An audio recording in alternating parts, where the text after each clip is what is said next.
সংযত থাকার আবেদন করছেন মমতা বন্দ্যোপাধ্যায়। কেন্দ্রের আইনের জবাব চান কেন্দ্রের কাছে, বার্তা মমতার। এবং বিরোধীদের আক্রমণ মমতা বন্দ্যোপাধ্যায়, দোষীদের বিরুদ্ধে কড়া ব্যবস্থার হুঁশিয়ারি, ধর্মের নামে অধার্মিক আচরণ করবেন না বলে বার্তা। এক্স হ্যান্ডেলে পোস্ট করেছেন, কি লিখেছেন জানবো। মমতা বন্দ্যোপাধ্যায়ের বার্তা কি, সেই বার্তা আমার সঙ্গে আবির রয়েছেন সরাসরি। আবির,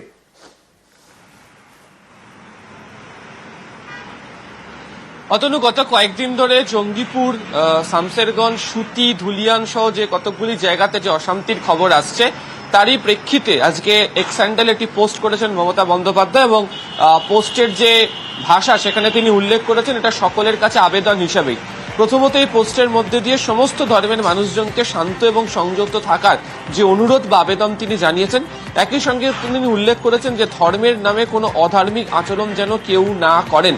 এবং যে আইন নিয়ে মানুষ উত্তেজিত হয়েছেন, যে আইনের কারণে তারা প্রতিবাদের কথা বলছেন বা এই ধরনের পরিস্থিতি তৈরি হয়েছে, সেই আইন রাজ্য সরকার তৈরি করেনি, সেই আইন তৈরি করেছে হচ্ছে কেন্দ্রীয় সরকার। ফলে এই সংক্রান্ত প্রশ্নের উত্তর খোঁজার জন্য রাজ্যের কাছে না, কেন্দ্রীয় সরকারের কাছে উত্তর চাইতে হবে, সেই প্রসঙ্গের কথা তিনি মনে করিয়ে দিয়েছেন। এর পাশাপাশি তিনি উল্লেখ করেছেন যে কয়েকজনই গোটা ইস্যুকে ঘিরে একটা রাজনৈতিকভাবে প্ররোচনা দেওয়ার চেষ্টা করছে। সেই রাজনৈতিক প্ররোচনার জায়গা থেকে প্রত্যেককে দূরে সরে থাকতে হবে, কোনো রকম প্ররোচনাতে তারা যেন কেউ পা না দেন।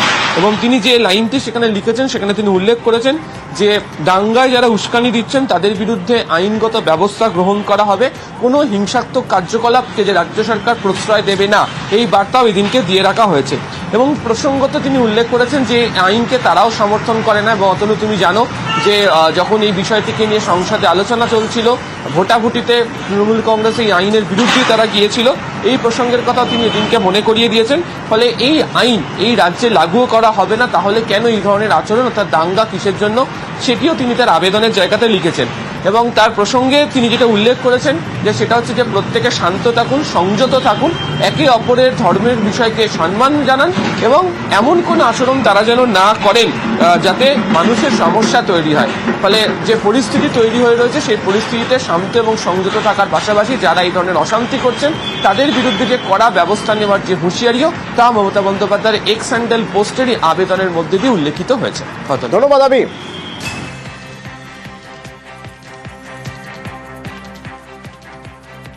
গুন্ডামি বরদাস্ত নয়, হিংসা ছড়ালে কড়া পদক্ষেপ, আইন ভঙ্গকারীরা কেউ ছাড় পাবে না, হুঁশিয়ারি রাজ্য পুলিশের ডিজি রাজীব কুমারের।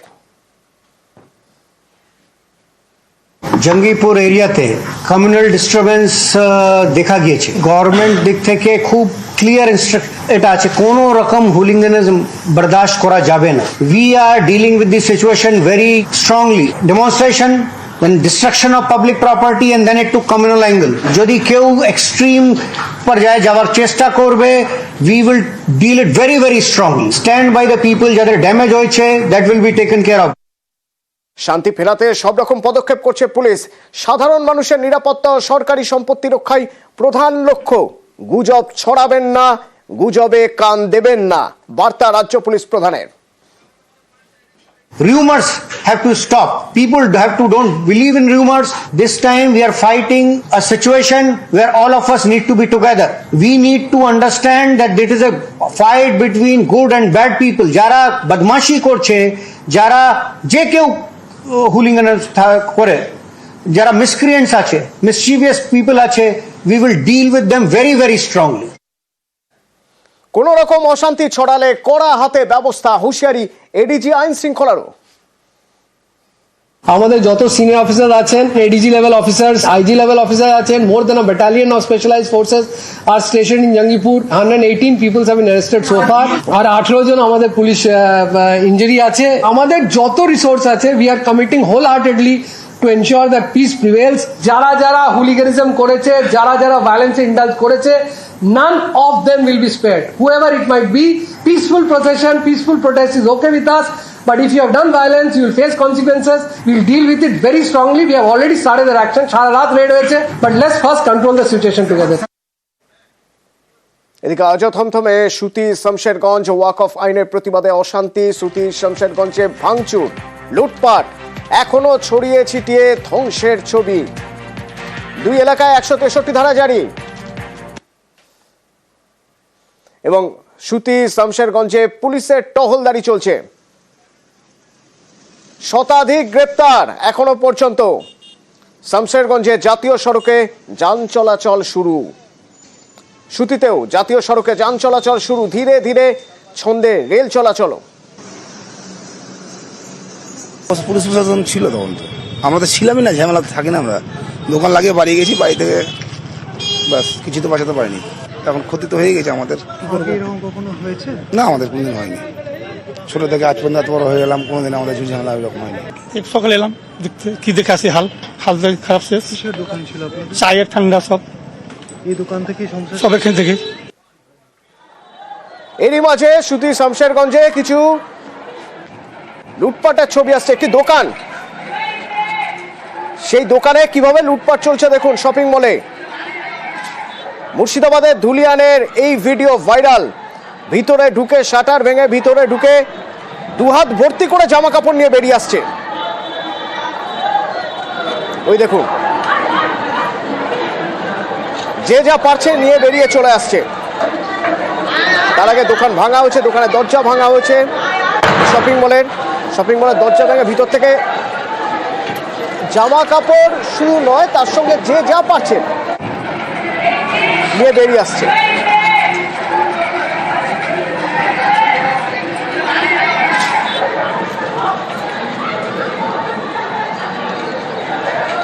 মুর্শিদাবাদের ধুলিয়ানের ছবি। এলাকার পুলিশের লুটপাট, তার আগে এই ছবি যা ভাইরাল। সুতি শামশেরগঞ্জ কি অবস্থা এখন?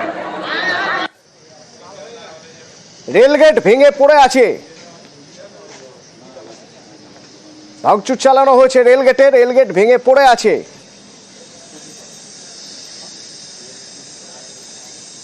এখন কি অবস্থা সুতি শামশেরগঞ্জে? আমার সঙ্গে অমিত রয়েছে সরাসরি। অমিত,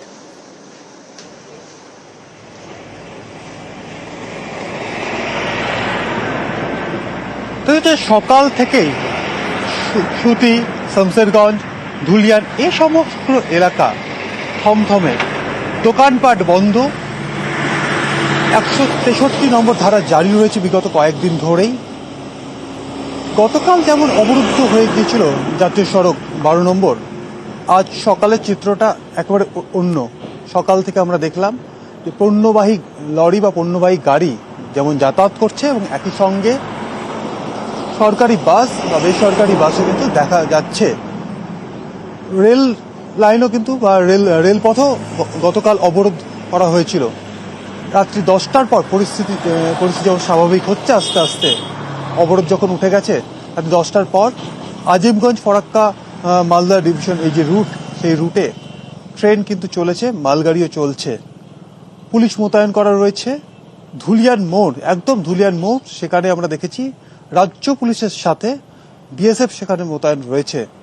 এবং ধুলিয়ানের ভেতরের যে অংশগুলো রয়েছে সেখানেও সকাল থেকে পুলিশের টহলদারি নজরে এসছে। এবং একই সঙ্গে রাজ্য পুলিশের উচ্চপদস্থ আধিকারিক যারা রয়েছেন, যাদের মধ্যে এডিজি পদমর্যাদার অফিসার রয়েছেন, যাদের মধ্যে এডিজি দক্ষিণবঙ্গ সুপ্রতিম সরকার, তিনি নিজে এখানে রয়েছেন। এডিজি পদমর্যাদার পুলিশ অফিসার টহল দিচ্ছে এবং পুলিশের উচ্চপদস্থ আধিকারিকরা রয়েছেন। অমিত যেমন আমাদের জানাচ্ছিলেন, কিন্তু তারই মাঝখান থেকে কিছু ছবি চলে আসছে, যেমন শপিং মলে লুটপাটের ছবি, যে ছবি ইতিমধ্যেই ভাইরাল। ধুলিয়ানের এই ছবি, শপিং মলের দরজা ভেঙে ভিতরে ঢুকে সেখান থেকে যে যা পারছে দুহাত ভরে নিয়ে বেরিয়ে আসছে। পুলিশ আধিকারিকরা রয়েছেন, পরিস্থিতি নিয়ন্ত্রণে আনার চেষ্টা চলছে সেখানে। অমিত, আর কি জানতে পারছো ওখান থেকে?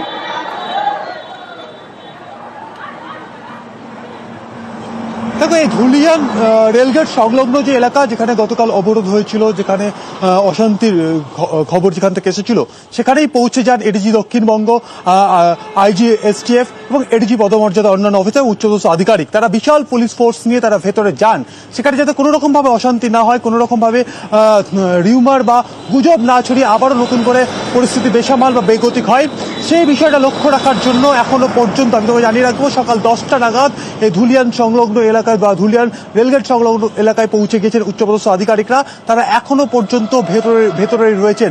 কোনোভাবে পরিস্থিতি বেগতিক না হয়, পরিস্থিতি যাতে বেসামাল না হয়, সেই কারণে কিন্তু এখনো পর্যন্ত পর্যন্ত সকাল 10টা থেকে এই সমস্ত উচ্চপদস্থ আধিকারিকরা ভেতরে রয়েছেন। একই সঙ্গে শামসেরগঞ্জের অন্যান্য অংশ অমিত, আমরা যে ছবি দেখছি হাইওয়ে উচ্চপদস্থ আধিকারিকরা তারা টহল দিচ্ছেন ধুলিয়ানে এবং সেখানে রেলগেট ভেঙে পড়েছিল সেই রেল চত্বরে, রেল স্টেশন চত্বরে, সেখানে তারা টহল দিচ্ছেন। রেল ট্রেন চলাচল কি হচ্ছে?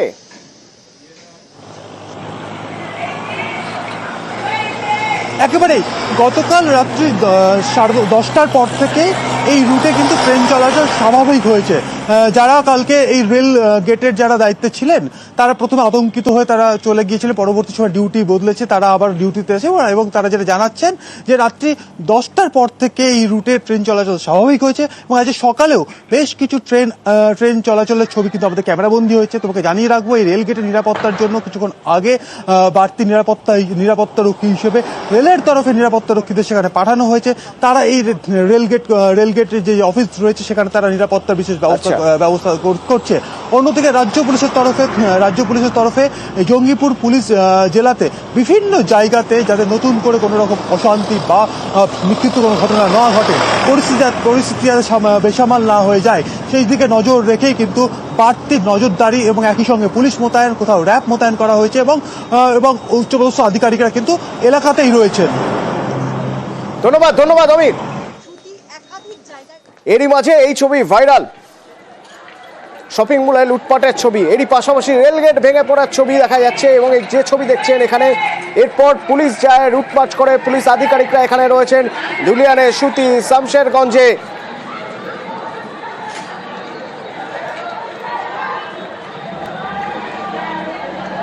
এই ছবির পাশাপাশি রেলগেট ভেঙে যাওয়ার ছবিও দেখাবো আপনাদের।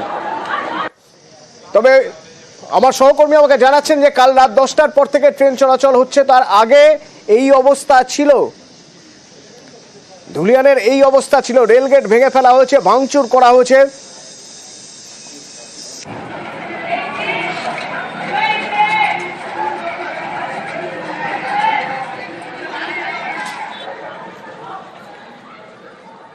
সুতি, শামসেরগঞ্জ, ধুলিয়ান।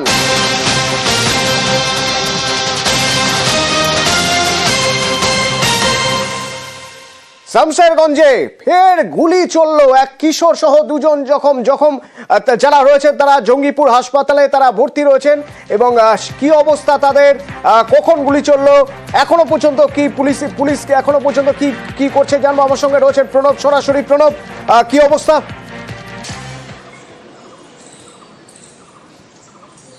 দেখো, ওই দুইজনেরই যুবকের অবস্থা স্থিতিশীল বলে কিন্তু চিকিৎসকেরা জানিয়েছে। ধুলিয়ান পুরসভার যে 21 নম্বর ওয়ার্ড আছে, এই এক কিশোর এবং এক যুবক তারা কিন্তু বিড়ি কারখানায় কাজ করে এবং বিড়ি কারখানায় কাজ করতে আসছিল বলে কিন্তু পরিবারের লোকেরা জানিয়েছে। সেই সময়তেই কিন্তু তারা দুইজনে গুলিবিদ্ধ হয়। তাদেরকে সঙ্গে সঙ্গে জঙ্গিপুর যে সুপার স্পেশালিটি হাসপাতাল রয়েছে সেখানে নিয়ে আসা হয়, তারপরে কিন্তু তাদেরকে ওটিতে ঢোকানো হয়েছে। তবে চিকিৎসকদের দাবি যে তারা স্থিতিশীল রয়েছে এবং এই ঘটনায় কিন্তু তোমার সকাল থেকে, আজকে সকালবেলা থেকে আবার উত্তেজনা ছড়িয়ে পড়ে বিভিন্ন তোমার যে পুরসভার বিভিন্ন ওয়ার্ড এবং বিভিন্ন আশেপাশের এলাকাতে দুই পক্ষের মধ্যে তোমার যথেষ্টভাবে লুটতরাজ এবং তোমার সংঘর্ষ হয় এবং সেই সময়তেই পরিবারের দাবি যে এই দুই যুবক যাচ্ছিল সেই সময় গুলি করা হয়। যদিও পরিবারের তরফ থেকে দাবি করা হয়েছে যে বিএসএফ এর পক্ষ থেকে গুলি করা হয়েছে এবং সেই গুলিতে তারা আহত হয়েছে। তবে বিএসএফ না পুলিশের গুলিতে তারা আহত হয়েছে সে ব্যাপারে কিন্তু কোনো পক্ষই কিন্তু এখনো পর্যন্ত স্বীকার করেনি। পুরো ঘটনার কিন্তু তদন্ত করছে পুলিশ। তবে দুই যুবক যারা গুলিবিদ্ধ হয়েছে তাদের অবস্থা কিন্তু স্থিতিশীল এবং এলাকার মধ্যে এখন পর্যন্ত পুলিশের টহলদারি চলছে। সুতি এবং শামসেরগঞ্জ দুই জায়গা মিলে প্রায় 110 জনের ওপর তাদেরকে গ্রেপ্তার করা হয়েছে এবং বেশ কয়েকজনকে তোমার আটক করে দুই থানাতেই কিন্তু রাখা হয়েছে এবং এই ধরনের ঘটনা যদি ঘটে, কি বলছেন ঘটনা প্রসঙ্গে একবার শুনবো। ধন্যবাদ। ডাক বাংলো মোড় আমাদের শামসেরগঞ্জে, ঠিক আছে, ওখানে পুলিশ রোড ব্লকেড হয়, ন্যাশনাল হাইওয়ে ব্লক হয়, পুলিশ ইন্টারভেন করে, কিন্তু তারপরে পুলিশের উপরে আক্রমণ হয়। আপনারা দেখেছেন অনেকক্ষণ ধরে পুলিশ প্রচন্ড সংযত থেকে আমাদের যেরকম যা ড্রিলে আছে সব রকম ফোর্স মিনিমাম থেকে ম্যাক্সিমাম অবধি we try to follow that drill. তো লাঠি, গ্যাস সব রকম চালানো হয়। ইন দ্য মিন টাইম যেটা হয়, ক্রাউড আরও এক্সাইটেড, আরও ভায়োলেন্ট হয়ে যায় এবং গভর্নমেন্ট আমাদের প্রপার্টিজ আছে, ইভেন পাবলিক বাস আছে, এগুলোতে অগ্নিসংযোগ, দোকানপাটে ভ্যান্ডালিজম, অগ্নিসংযোগ, এরকম ঘটনা আরম্ভ হয়।